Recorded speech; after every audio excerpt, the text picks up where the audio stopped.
নমস্কার বন্ধুরা, আজ আমরা চলে এসেছি সেই কলকাতার বিখ্যাত ভিক্টোরিয়া মেমোরিয়াল হল পরিদর্শন করতে। ভিক্টোরিয়া মেমোরিয়াল হলো আজ কলকাতা শহরের একটি সত্যিকারের আইকন হিসাবে দাঁড়িয়ে আছে। ব্রিটিশ ভারতের ভাইসরয় লর্ড কার্জন মৃত রানী ভিক্টোরিয়ার একটি স্মারক হিসাবে ভিএমএইচের কল্পনা করেছিলেন। ভারতীয় প্রভাবের সাথে সুন্দরভাবে মিশ্রিত স্থাপত্যের জাঁকজমকপূর্ণ ইতালীয় রেনেসাঁ শৈলীর প্রতিনিধিত্ব করে এই ভিক্টোরিয়া মেমোরিয়াল বিখ্যাত। ভিক্টোরিয়া মেমোরিয়াল হলের রাজা কে ছিলেন? ওয়েলেসের প্রিন্স রাজা পঞ্চম জর্জ। ভিক্টোরিয়া মেমোরিয়ালে ইতালীয় মূর্তির নকশা এবং মুঘল শৈলীর গম্বুজ রয়েছে। স্যার উইলিয়াম তৎকালীন ব্রিটিশ ইনস্টিটিউট অফ আর্কিটেক্টের প্রেসিডেন্ট দ্বারা এই মেমোরিয়ালটির ডিজাইন করা হয়।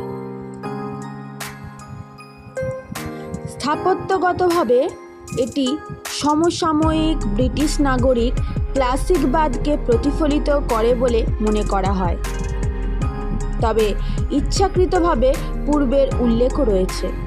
ভিক্টোরিয়া মেমোরিয়ালটিকে লর্ড কার্জন 1901-এ তার মৃত্যুর পর যুক্তরাজ্যের রানী ভিক্টোরিয়ার একটি উপযুক্ত স্মৃতিস্তম্ভ হিসাবে তিনি কল্পনা করেছিলেন।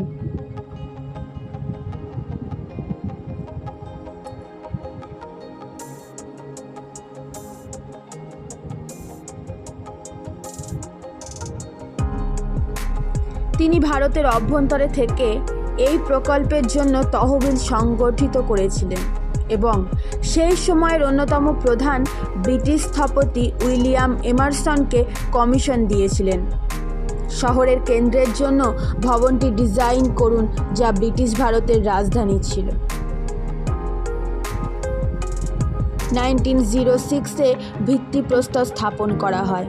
দীর্ঘ নির্মাণ কার্যের পর ভবনটি আনুষ্ঠানিকভাবে 28 ডিসেম্বর 1921 তারিখে এটি খোলা হয়।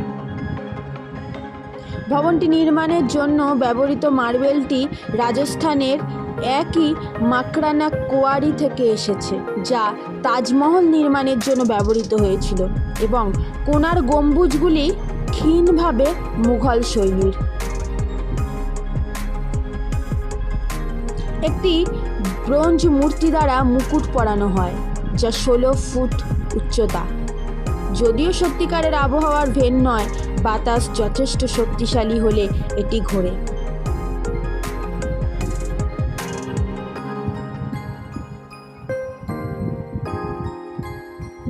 স্বয়ং লর্ড কার্জনের একটি মূর্তিও সেখানে রয়েছে। প্রবেশদ্বার হলটিতে ব্রোঞ্জের মূর্তি এবং রাজকীয় ব্যক্তিত্বের মার্বেল মূর্তিও রয়েছে। দেয়ালগুলি রানী ভিক্টোরিয়ার জীবনের দৃশ্য এবং তার রাজকীয় ঘোষণার পাঠ্যগুলি দেখানো মুরাল দিয়ে সজ্জিত।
ব্রিটিশ রেজিমেন্টের এশিয়া সেনাদের সাথে বিক্ষোভ এবং বিদ্রোহ ও উদারে এক শাসন ও তার স্থানীয় সরকারের বিরুদ্ধে আক্রমণ।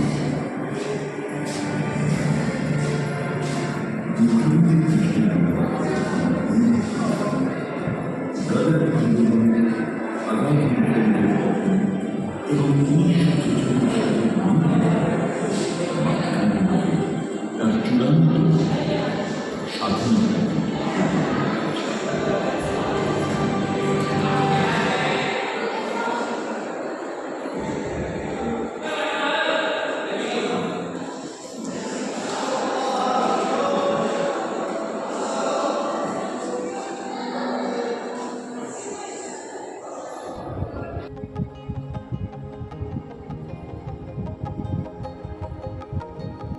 ভিডিওটি যারা এখনও পর্যন্ত দেখছেন তাদের উদ্দেশ্যে বলছি, প্লিজ একটা লাইক করে দেবেন। ঐতিহাসিক নিদর্শন দেখতে আমাদের সবারই খুব ভালো লাগে, তাই আজকে তুলে ধরেছি আপনাদের সামনে সেই ঐতিহাসিক নিদর্শন। তাই দেখতে দেখতে সবাই প্লিজ চ্যানেলটিকে সাবস্ক্রাইব করে সঙ্গে থাকুন, আর অবশ্যই ভিডিওটাতে একটা লাইক করে দিন, আর কমেন্টসে লিখুন আপনাদের মতামত।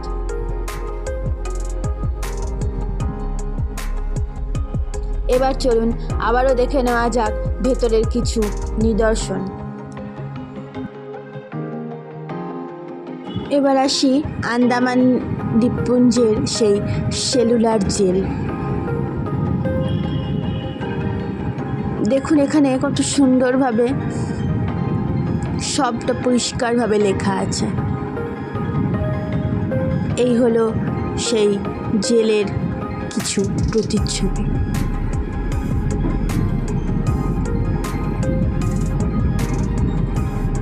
ভারতীয় নৌসেনা।